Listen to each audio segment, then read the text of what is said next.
असं आहे की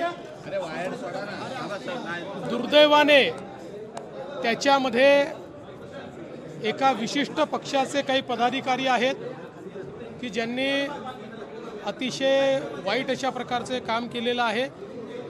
पोलिसांनी गुन्हा दाखल केलेला आहे, काहींना अटक केलेली आहे, इतरांना अटक केली जाईल। पण अशा प्रकारे छेडखानी करणं सार्वजनिक ठिकाणी, अशा प्रकारे त्यांना त्रास देणं हे अतिशय चुकीचं आहे आणि कुठल्याही परिस्थितीत अशा लोकांना त्या ठिकाणी माफी देता कामा नये, त्यांच्यावर अतिशय कडक कारवाई होईल।